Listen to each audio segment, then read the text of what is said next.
हरे कृष्ण।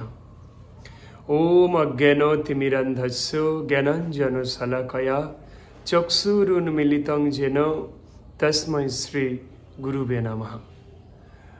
राधा कृष्ण साधना, এই সাধনা প্রেমের সাধনা। গীতা অনুসারে ন তদ ভাষয়তে সূর্য ন শশাঙ্ক ন পাবক যদ গত্ত ন নিবর্তন্তে তদ্ধাম পরমং মম।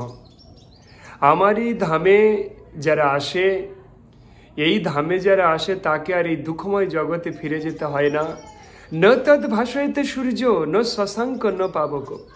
এই জগৎ উদ্ভাসিত করার জন্য এখানে চন্দ্র এবং সূর্যের প্রয়োজন হয় না। আমার চিন্ময় ভক্ত, নিষ্কাম ভক্ত, তার শরীর থেকে এক দিব্য জ্যোতির প্রকাশ হয়, যার প্রভাবে এই জগৎ আলোকে উদ্ভাসিত হয়ে থাকে। এবং এই জগতে যে আসে চৈতন্য মহাপ্রভুর শিক্ষাষ্টকম অনুসারে ন ধনং ন জনং ন সুন্দরীং কবিতাং বা জগদীশ কাময়ে মম জন্মনি জন্মনীশ্বরে ভবতাদ ভক্তি রহিত কীর্তই। হে নন্দলাল, আমি ধন চাই না, জন চাই না, সুন্দর স্ত্রী চাই না বা প্রচুর ঐশ্বর্য চাই না। আমি শুধু তোমাকে সেবা করতে চাই, যার কোনো হেতু নেই, যার কোনো কারণ নেই। এটার নাম অহিত্যকী ভক্তি, এটার নাম রাধাকৃষ্ণ সাধনা। একজন ভক্ত তিনি আবেদন করেছিলেন কমেন্টে, সেই উদ্দেশ্যে এটা বানানো। কমেন্ট যারা করছেন দয়া করে সবাই, এবং যারা দেখছেন সবাই আমার প্রিয় বন্ধু, আমার সংসারের মেম্বার্স। আপনাদের কমেন্টের হয়তো প্রত্যেকের আমি উত্তর দিতে পারছি না সময়ের শর্টের জন্য, কিন্তু সবাই কমেন্ট করবেন। আমি কিন্তু প্রেম সে এগুলো দেখতে থাকি। এই কমেন্টসগুলো আমার কাছে একটা কৃপা আশীর্বাদ মনে করতে থাকি আপনাদের। তো এই রাধাকৃষ্ণ সাধনা, এটা কিন্তু অনলাইনে আমি করাতে পারবো না। এটা সবচেয়ে গুহ্যতম এক সাধনা। এই সাধনা যখন আমি শিখেছিলাম, আমি আজ 22 বছর এটা চর্চা করছি। আমি তখন ক্লাস 5-এ পড়ি, আমি তখন থেকে এই সাধনা শুরু করেছি। আমার মায়ের হাত ধরে আমার মা এটা শুরু করেছিল।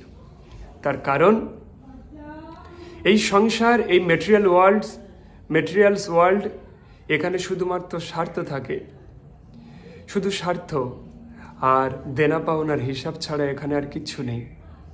কিন্তু এই জগতের লোভ লালসায় যারা ব্যস্ত জড়িত আছেন, তাদের জন্য কিন্তু এই সাধনা নয়।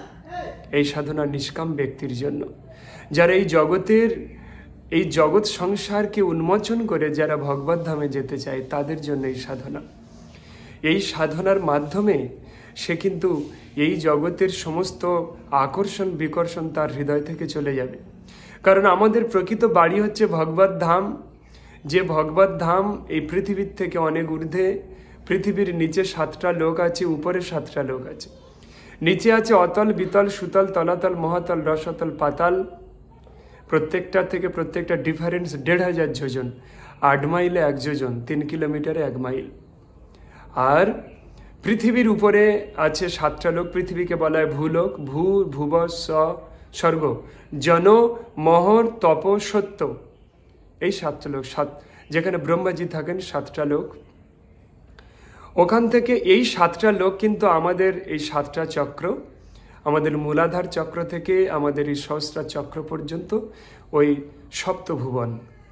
এই সপ্তভুবন ভেদ করে, সহস্রার ভেদন করে আমাদের ভগবত ধামে যেতে হয়। এই সাধনা আমি ট্রেনিং নিয়েছিলাম। আমি যখন ট্রেনিং নিয়েছিলাম সেখানে 800 ভক্তের সঙ্গে একসঙ্গে। আমি খুব কনিষ্ঠ আর নিকৃষ্ট একটা চণ্ডাল কোয়ালিটির মানুষ। আমি সেখানে এই সাধনা নেয়ার সৌভাগ্য অর্জন করেছিলাম। এই সাধনা আমি করাই, সবাই এটা করতে পারবে না। আর যারা করতে পারবে তারা পূর্বজন্মে কেউ মানুষ নয়। শাস্ত্রে বলা আছে প্রেত থেকে কেউ প্রমোশন হয়ে মানুষ হয়, পশু পাখি থেকে প্রমোটেড হয়ে মানুষ হয়, জীবজন্তু থেকে মানুষ হয়। আপনার পূর্বজন্মের কর্ম অনুসারে এ জন্মের ভাগ্য হয়। আপনার পূর্বজন্মের কর্মের উপর নির্ভর করে এ জন্মের সাধনা হয়। 9 লক্ষ কৃমিকীট, 9 লক্ষ বার কৃমিকীটের শরীরে আবর্তন করতে হয় জন্ম মৃত্যুর। 11 লক্ষ পাখি, 10 লক্ষ জলচর, 20 লক্ষ উদ্ভিদ আর 30 লক্ষ পশু, এরকম 80 লক্ষ বার বিভিন্ন জনিতে ভ্রমণ করার পরে, জন্ম মৃত্যুর মাধ্যমে ভ্রমণ করার পর তবে কি এই মনুষ্য শরীর প্রাপ্ত করে।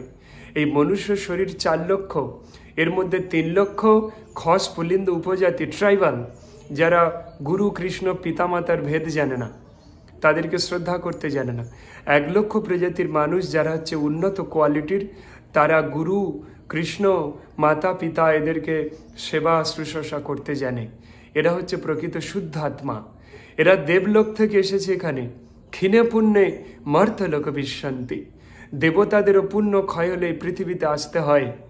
দেবতাদের পুণ্য ক্ষয় হলে এই পৃথিবীতে আসতে হয়। তারা সে আধ্যাত্মিকতার অন্বেষণ করে। এই জগতের এই সমস্ত এই মেকি ওয়ার্ল্ডকে নিয়ে তারা মেতে নেই। তাদের জন্য এই সাধনা। এটা যদি দেখতে চান আপনাকে সময় দিতে হবে। এই সাধনা 33 কোটি দেবতা কন্ট্রোল হয়ে যাবে, তার হাতের মুঠোতে চলে আসবে। কারণ কৃষ্ণ হচ্ছেন অনাদির আদি গোবিন্দ। ব্রহ্মসংহিতায় ব্রহ্মাজি লিখেছেন, ঈশ্বর পরম কৃষ্ণ সচ্চিদানন্দ বিগ্রহ অনাদির আদি গোবিন্দ সর্বকারণ কারণম। ভাগবতে এতে চাংশ কলাপুংস কৃষ্ণস্তু ভগবান স্বয়ং ইন্দ্রারি ব্যাকুলং লোকং মৃড়ন্তি যুগে যুগে। কৃষ্ণ হচ্ছেন সর্বশ্রেষ্ঠ পরমেশ্বর ভগবান। 33 কোটি দেবতার all in all, head of the department. তাকে যদি পূজা করা হয়, যেমন আপনার উদরে যদি আপনি খাদ্য প্রদান করেন, আপনার হাত পা মাথা চোখ সব পুষ্টি লাভ করে। তেমনি বৃক্ষের মূলে জল প্রদান করলে যেমন শাখা প্রশাখা শান্তি লাভ করে, তেমনি আপনি যদি ভগবান কৃষ্ণকে পূজা করেন, তাহলে 33 কোটি দেবতা আপনাকে সব কিছু অটোমেটিকলি প্রদান করতে থাকবে। কিন্তু আমরা রজসী প্রলয়ঙ্গত্তা কর্মে সঙ্গে সুজায়তে, রজসী প্রলয়ঙ্গত্তা কর্ম সঙ্গে সুজায়তে। রজগুণ সম্পন্ন ওই মানুষগণ তারা মনে করে কর্ম করলে তবে খাওয়া, কর্মই ধর্ম। নো, রং পয়েন্ট। কর্ম করলে যদি খাওয়া হয়, তাহলে যারা রাজমিস্ত্রির ওই লেবারের কাজ করে, যারা লেবার শ্রেণীর মানুষ, 8 ঘন্টা 12 ঘন্টা ডিউটি করার পরেও 500 টাকার বেশি রোজগার করতে পারে না। আর আপনি একটা অফিসে বসে শুধু সাইন করেন, 3000 টাকা পার ডে নিয়ে আসেন। হ্যাঁ, একই পিতার 2টো সন্তানকে একই স্কুলে একই টিউটারের কাছে দেওয়ার পরেও একজন মূর্খ, একজন পণ্ডিত হয়েছে। কেন? কেউ জন্মেই 10 কোটি টাকার মালিক, আর কেউ জন্মে 5 টাকা নিয়ে দুধ কিনে খাবে। এটা পূর্বজন্ম থেকে আসে। আপনি শত চেষ্টা করলে এটা করতে পারবেন না যে কর্ম করে আপনি ধনী হতে পারবেন না। কর্ম নয়, এটা পূর্বজন্মের স্বীকৃতির প্রভাব। তাই আমরা কিন্তু এই জন্মে রাধাকৃষ্ণের সেবা করতে চলেছি, চাচ্ছি। আমি এই সাধক রাধাকৃষ্ণের। তার কারণ এই সাধনার মাধ্যমে 33 কোটি দেবতা আপনার হাতের মুঠোয় চলে আসবে। বিশ্বাস করবেন, আমি কোনো কিছু মিথ্যা বলছি না, রিয়েল বলছি। যদি আমি এখানে একটা কথা মিথ্যা বলি, তাহলে আমার মাথায় বজ্রপাত পড়বে। কারণ আমার সংসারের সঙ্গে কোনো প্রতারণা আমি করতে চাই না। যখন আমি গায়ত্রী জপ করি, বহুতবার দেখেছি আমার সামনে কেউ স্বর্ণ মুকুটধারী বসে আছেন। আমি বহুবার দেখেছি বিশাল সর্প এসে আমার সামনে আমার মাথার কাছে এসে রয়েছে। আমি আরও দেখেছি যে আমি যখন গীতা পাঠ করছি, তখন বায়ুযানে মেঘকে নৌকা বানিয়ে কেউ আমার সামনে থেকে স্যাট করে চলে যাচ্ছে। এগুলো বানানো নয়। এবং আমার পূর্বজন্ম আমি বিশ্লেষণ করে দেখেছি যে আমি সিদ্ধাশ্রমে ছিলাম। সেলফ হিপনোটাইজ করে এটা দেখা হয়েছে। সেখান থেকে আমি অধপতিত হয়েছি, এই পৃথিবীতে আমি আবদ্ধ হয়ে গিয়েছি। আমি সেই সিদ্ধাশ্রমে আর যেতে চাই না। আমি কোনো সাধনার মাধ্যমে ভগবদ্ধাম দিব্য আনন্দ, যেখান থেকে আর এই পৃথিবীতে জন্ম মৃত্যুর চক্রার আসতে হয় না। শাস্ত্রে বলছে, পুনরপি জনমং পুনরপি মরণম জননী জঠরে পুনরপি শয়নম। পুনর্বার এই জননী জঠরে আসতে হবে না। 10 মাস 10 দিন ধরে এই গর্ভের যন্ত্রণা আপনাকে সহ্য করতে হবে না। কৃমিকীটের দংশন সহ্য করতে হবে না। একটা ছোট্ট প্রকোষ্ঠের মধ্যে কুণ্ডলীকৃত হয়ে থাকা। পুনরপি জনমং পুনরপি মরণম। আর মরতে চাই না, এটা শেষ মৃত্যু হবে। আর জননী জঠরে পুনরপি শয়নম। পুনর্বার জননীর জঠরে গর্ভে প্রবেশ করতে চাই না। এখান থেকে চিরতরে মুক্তি লাভ করে ভগবদ্ধাম নিত্য আলয়, যেখানে চির বসন্ত থাকে, যেখানে মানুষের আয়ু বাড়ে না। ভগবান কৃষ্ণ দ্রাপর যুগে অর্জুনের রথের সারথি হয়েছিলেন, তখন তার বয়স ছিল 130 বছর। কি মনে হয় দেখে? নবযৌবন সম্পন্ন, বার্ধক্য আসে না ওই জগতে। ক্ষুধা তৃষ্ণা অতিক্রম করতে পারে এবং অষ্টসিদ্ধি প্রাপ্ত হয়। আকাশে ভেসে যাওয়া, বায়ুতে হেঁটে যাওয়া, জলে হেঁটে যাওয়া, এখান থেকে হাত বাড়িয়ে মালদাহ থেকে আম ছিঁড়ে আনা, নিজের শরীরকে ইচ্ছা মতো বড় করা, ইচ্ছা মতো ছোট করা, লঘিমা হালকা করে দেয়া, এরকম এই সিদ্ধিগুলো প্রাপ্ত হয়ে যাবে অটোমেটিকলি। তার কারণ আপনার কাছে 1 কোটি টাকা থাকা মানে 1 লাখ, 2 লাখ, 10 লাখ, 20 লাখ সব টাকা আছে। ভগবান কৃষ্ণ হচ্ছেন সমস্ত যোগ শক্তির উৎস, আধার। তাকে সেবা করলে আর কোনো কিছু করতে হবে না। 33 কোটি দেবতা আপনার বশীভূত হয়ে থাকবে। এইটা কিন্তু আমি কারোর অনলাইনে এটা শেখাতে পারবো না। এটা 4 দিনের একটা শিবির করব আমি। এই শিবির নয় পুরীতে হবে আর নয় মায়াপুর হবে, নবদ্বীপ। এই শিবিরে যদি কেউ অংশগ্রহণ করতে চান, যারা এই জগতের সংসার থেকে নিজেকে উন্মোচন করতে চান, এই জগৎ হচ্ছে দুঃখালয়ম অশাশ্বতম। এই করোনা এখন থেকে 100 বছর আগে প্লেগ এসে 10 কোটি মানুষের প্রাণ নিয়েছিল, আবার করোনা হয়েছে। এই পৃথিবী মাতা হচ্ছেন স্বয়ং গাভী মাতা, পৃথিবী মাতা গাভীর রূপ ধারণ করে এসে ভগবান কৃষ্ণের কাছে প্রার্থনা করেন, তার এই ভার আর সহ্য করতে পারছেন না, মানুষের অত্যাচার। তখন তিনি 100 বছর অন্তর অন্তর ধ্বংস করেন, কিন্তু এই করোনাতে ধ্বংস সেরকম ব্যালেন্সে আসেনি, তাই ইউক্রেন রাশিয়া যুদ্ধ লাগিয়ে তিনি ব্যালেন্সে আনছেন। পৃথিবী মাতার ক্রন্দন, অত্যাচার। এই কলিযুগ কিন্তু আর 10,000 বছর স্টে করবে। কলিযুগের আয়ু 4,32,000 বছর, এখন 5,025 বছর হয়েছে। এখন পরিস্থিতি দেখুন, তাও আপনি এখানে থাকতে চাচ্ছেন? আপনি তো একটা মূর্খ। এখানে বাড়ি গাড়ি সম্পত্তি আনন্দে মেতে থাকতে চাচ্ছেন, কোনোদিন পাবেন না। মেগাস্টার কি ওনার নাম, প্রথম যে নায়ক, কি নাম, আমি নায়কগুলোর নাম জানি না, যিনি ব্ল্যাক অ্যান্ড হোয়াইট ওয়ার্ল্ডে ছিলেন, তিনি আসতে চেয়েছিলেন কালার ওয়ার্ল্ডে। ডক্টরের কাছে গিয়ে বলেছিলেন, আমার 3 মাস স্ট্রোক হয়ে গিয়েছে, আপনি আমাকে বাঁচিয়ে দিন। ডক্টর বলেছিলেন, অল প্রপার্টি আমাকে দেওয়ার পরেও আপনাকে আমি 1 মিনিট আয়ু বিক্রি করতে পারবো না, সম্ভব নয়, মৃত্যু হবেই, আজ না হলে কাল। তাই বকরূপী ধর্মরাজ যুধিষ্ঠিরকে 4টে প্রশ্ন করেছিলেন। কাজবার্তা, কৃমাশ্চর্য, সুখী কঞ্জন, আর একটা পয়েন্ট আছে, আমি মনে করে বলছি। কাজবার্তা, এই পৃথিবীর খবর কি? কৃমাশ্চর্য, এই জগতে আশ্চর্যজনক ঘটনা কি? এরকম 4টে প্রশ্ন ছিল। তো যাই হোক, এই জগতে আশ্চর্যজনক ঘটনা হচ্ছে, আপনি কালকের মরে যাবেন, আর আপনার চোখের সামনে এত মানুষ মরছে, আপনি শ্মশানে দাহ করে আসার পরেও আপনি ভাবেন না আপনি মরে যাবেন, আপনার মৃত্যু হবে, এটা আপনি ভাবেন না। এই জগতের সবচেয়ে আশ্চর্যজনক ঘটনা এটা। বিখ্যাত বিজ্ঞানী অ্যালবার্ট আইনস্টাইন তিনি বলেছেন, প্লেন, রকেট, কার, অত্যাশ্চর্য টেস্ট টিউব বেবি, এত কিছু বানানোর পরেও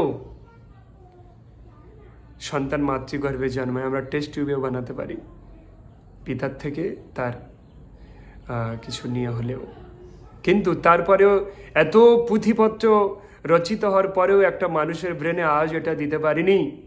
আপনার মৃত্যুর কাল হবে, আপনি সাধনা করুন। আমরা এখানে সাধনা করতে এসেছি আর মরতে এসেছি, তাই এই জগতের নাম মর্তলোক। সাধনা করতে এসেছি। কৃষ্ণ ভজিবারে তরে সংসারে আইনু, মিছে মায়া বদ্ধ হয়ে বৃক্ষ সময় হইনু। মিছে মায়ে বদ্ধ হয়ে আমরা বৃক্ষের মতো স্ট্যাচু হয়ে গেছি, বিভিন্ন দুঃখে যন্ত্রণায় জর্জরিত হয়ে পড়েছি। এখান থেকে মুক্তি লাভ করুন। এই সংসারকে আঁকড়ে ধরে থাকবেন না। এই সংসারকে যারা আঁকড়ে ধরে থাকে, মৃত্যুর পরে তারা ওই বাড়ির কুকুর হয়ে জন্মগ্রহণ করে। যারা ঐশ্বর্য সম্পত্তিকে আঁকড়ে ধরে থাকে, তারা সর্পজনী প্রাপ্ত হয়। বুঝতে পারছেন? সত্য বলছি। গরুড় পুরাণ, পদ্মপুরাণ, ভাগবতম এবং শ্রীমদ্ ভগবদ গীতা অনুসারে। তো যাই হোক, এই রাধাকৃষ্ণ সাধনার মাধ্যমে এই জগতের এই বন্ধন উন্মোচন করে ভগবত ধামে চলে যাওয়া যায়। এই পৃথিবীতে আর আসতে হবে না, আর জন্ম মৃত্যু হবে না, আর নিরোগ শরীর, আর ভগবান কৃষ্ণের মতো রূপ পাবেন, সারূপ্য মুক্তি। মিথ্যা বলছি না, প্রমাণিত। তো সেই ধামে যেতে চাই। যদি আপনি রিয়েলি এরকম কিছু করতে চান, আমি এর একটা শিবির করতে চলেছি। এই শিবিরে সিদ্ধ মালা এবং আপনার হৃদয়ে প্রাণ স্থাপনা এবং যজ্ঞাগ্নি প্রজ্বলন, যেখানে আহুতি প্রদান এবং নৃসিংহ কবচ এবং যে আপনাকে আধ্যাত্মিক জগৎকে স্ট্রং করবে, দেবদেবীরা আপনার সঙ্গে মুলাকাত করতে চেষ্টা করবে, এরকমই কিছু নৃসিংহ কবচ। এবং কর্ণের যে নারায়ণ কবচ ছিল, সেই নারায়ণ কবচ আপনার শরীরে অ্যাক্টিভেট করা, এইগুলো প্রদান করা হবে। 4 দিন এই শিবির হবে। এই শিবিরে আপনি অংশগ্রহণ করুন, এই শিবিরের আপনি ভাগ গ্রহণ করুন, ভাগ নিন। আমি একটা ছোট্ট আমার বাস্তব অভিজ্ঞতার কথা বলি। এখন লকডাউনের আগে আমি কোনো দেবদেবীর পূজা করি না, তাদের ঘেন্না করি না, তারা আমার প্রণম্য নমস্য। আমি রাধাকৃষ্ণের পূজা করি। তো আমি একদিন ভোরবেলা আমি ভোরে উঠি, 3টে সাড়ে 3টে, ওই সময় স্নান করি, শীত গ্রীষ্ম বর্ষা। তো ওই সময় উঠেছি, দেখি আমাদের এখানে একটা ভাঙা শীতলা মন্দির আছে, মাতা শীতলা ওখান থেকে বেরিয়ে চলে যাচ্ছেন আলতা পেরে শাড়ি পরে, তাকে না ডেকেও। আমি দর্শন করেছি নিজের চোখে। দ্বিতীয়, এই রান্না পূজা, মনসা পূজা হয় আমাদের এদিকে। প্রচণ্ড বৃষ্টি হচ্ছিল, মা মনসার কাছে প্রার্থনা করেছিলাম যে আমি আপনাকে ভোগ নিবেদন করব। সঙ্গে সঙ্গে বৃষ্টি থেমে গিয়েছিল 10 মিনিটের জন্য, আবার মুষলধারে বৃষ্টি হয়েছিল। সবচেয়ে আশ্চর্যজনক, আমাদের এখান থেকে 5 কিলোমিটার দূরে মাঠের মাঝে একটা শীতলা মায়ের, মনসা মায়ের মন্দির আছে। পুরো মন্দির কেউ সেবা পূজা করে না, লকডাউনের আগের কথা।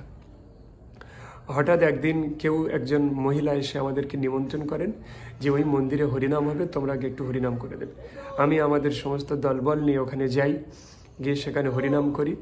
অন্তত 2,500 থেকে 3,000 লোকের সমাবেশ হয়েছিল। তো হরিনাম করার পরে আমাদের তো একটু কেউ কিছু খেতে তো দেবে, আমরা নিজেরা রান্না করে খাই, বা আমাদের কিছু একটু মিষ্টি জল টল তো দেবে। আর আমাদের তো যাও 1 টাকা হলেও কি একটু তো প্রণামই তো দেবে। আমরা খুঁজছি কাউকে। অনুষ্ঠানের পরে বিশাল ঝড় উঠল, আর সেই ঝড়ের পরে একটা লোক ছিল না। আমি জানি না কোথায় তারা ভ্যানিশ হয়ে গিয়েছিল। আমি মিথ্যা বলছি না, আমি ভগবানের দিব্যিতে এই কথাগুলো বলছি। এরকম ঘটনা আমার সঙ্গে ঘটতে থাকে। এমনও ঘটেছে, আমি মন্দিরে যেদিনে যেতে পারিনি, আমার রূপে কেউ এসে মন্দিরে পূজা করেছে। আমাকে আমাদের ভক্তরা জিজ্ঞেস করছে, এই তুই একটু আগে এলি, আবার ফের আসছিস, একই পূজা 2বার করছিস? তাহলে আমি আসিনি, আমার শরীর খারাপ ছিল, শুয়েছিল। এরকম কিছু কিছু ঘটনা ঘটে। এবং রাধা মাধবের মুখের এক্সপ্রেশন আমি জানতে পারি কখন কি হবে। রাধাকৃষ্ণের রাত্রে যদি পাখা চালাই না দেওয়া হয়, গরমের সময় 100টা পাখা দিলে আমি আর আমার মায়ের গরম দূর হয় না। এবং শীতকালে প্রচুর ব্ল্যাঙ্কেট চাপা দিলেও আমাদের ঠান্ডা কাটবে না। যদি ভুল করে কোনোদিন রাধা মাধবের বাচ্চা, ছোট রাধা মাধব আছে আর বড় আছে, তাদেরকে শয়ন দিয়ে বাই চান্স হয়তো তাদের গায়ে কম্বল দিইনি। তো এরকমই ঘটতে থাকবে আমাদের।